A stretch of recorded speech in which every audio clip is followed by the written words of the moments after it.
Hi, I'm Nick Hopwood. I'm from the University of Technology, Sydney, and this is the fourth video in a series around rejection in academia. The first one was about why we get rejected from journal articles. The second one was about what we can do when that happens.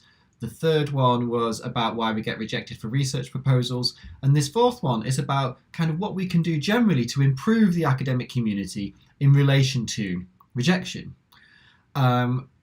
I'm going to answer this in terms of what we can do in three different roles: as authors, as reviewers, and as decision makers, editors or people on research funding panels. Before I go any further, I'm not about to argue that we should try and eliminate rejection completely from academic practices.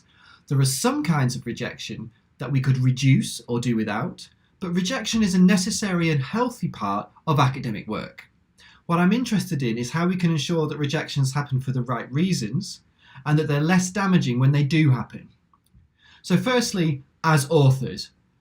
First, we can check ourselves and try to avoid submitting papers or proposals that shouldn't see the light of day. Being alert to the risks of early onset satisfaction, Pat Thompson's done a fantastic blog on that. Not submitting half-cooked papers or rushed proposals. And getting feedback from colleagues before we submit is a really good way of doing that. And rather than just asking them for kind of general comments, I always ask, if you had to reject this, why would you do so? And that encourages people to be a little bit more critical and perhaps maybe avoid that kind of half-baked thing. Now, we can't always do that, but we can at least really try to make sure that when we are submitting something, we think it really is fully cooked and fully developed. We can also do our homework properly and do better at avoiding rejection due to a great paper being sent to the wrong journal. And in the journal I edit, I think a good proportion of the articles we reject are not to do with the quality of the article, but to do with their fit for our journal. And that's just basic homework. Or if you're really unsure, you can contact the editor. And that is a form of rejection that we could reduce as authors. That's on us. We can do better as well in not annoying reviewers who give up their time for free by misleading them through abstracts or promises that we don't deliver on. Authors have a role as receivers of rejection too. How we respond when we're rejected influences not only our own work, but has ripple effects on how others experience rejection and can have consequences for the body of knowledge in our field. What am I talking about?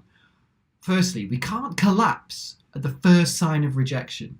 I'm not saying all rejected papers should be pushed through somehow, to find some journal that will publish them, but many that are rejected at first end up being great papers later, and there are lots of famous examples of J.K. Rowling from Harry Potter and Einstein's theory of relativity, all sorts of things that were rejected once and then become great things later on. I worry about how many potentially really good papers are going nowhere because of something as commonplace as a journal rejection.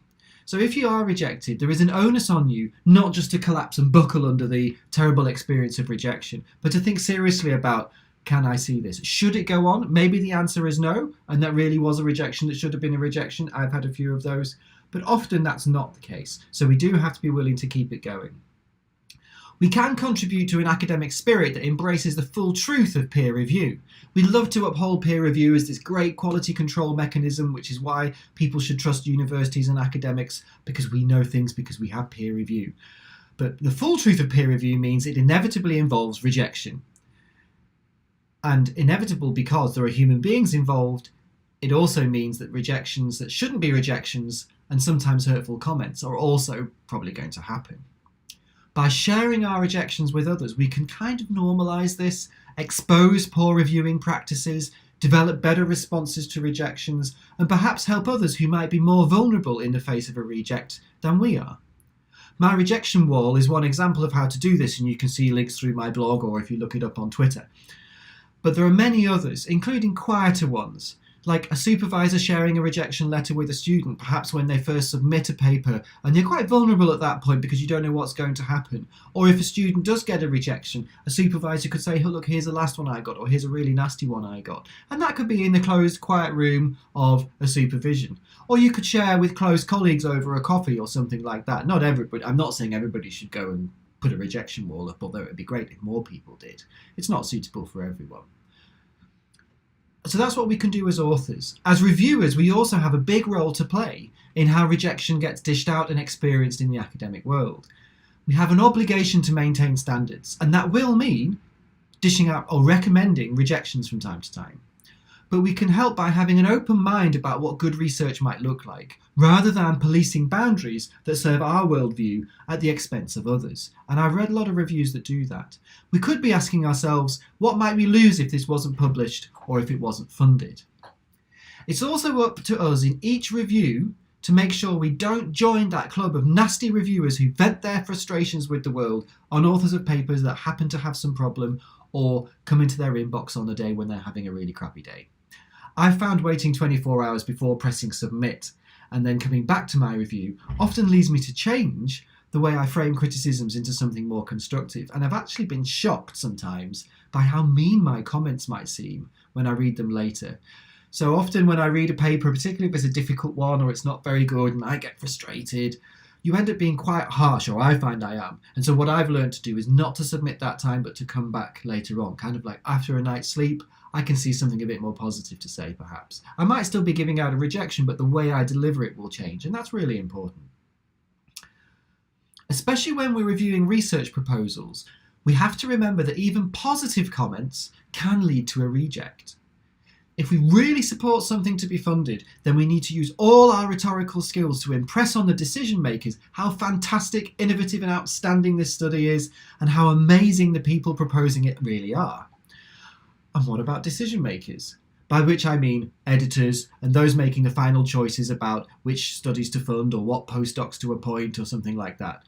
Well, editors can play a big role in mediating the exchange between authors and reviewers, but many just copy and paste the text, moving it from one email to another, or just use the online systems that we have and pass what a reviewer says on to an author.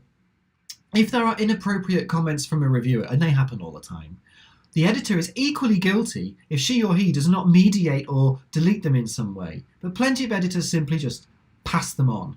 So I think different editing practices can help with how rejection happens. Those making decisions about funding, there are always going to be lots of good studies that do get rejected. That's a really tough job. But again, the kind of feedback and how we mediate between comments is a really important thing. So perhaps this video boils down just to two big things. Firstly, trying to reduce rejection for the wrong reasons. Sloppy work on behalf of the author or failing to do our homework properly, and unjustified critiques or inappropriate articulations of them from the reviewer end.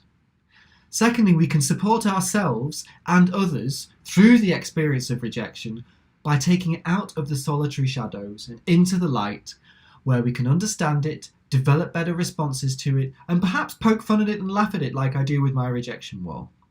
So that's my fourth video on rejection, looking at what might we do to enhance the way the academic community works around rejection. I'd love to hear your ideas. If you think I've missed some things, or you disagree, or you'd like to see something that I've suggested, please do comment.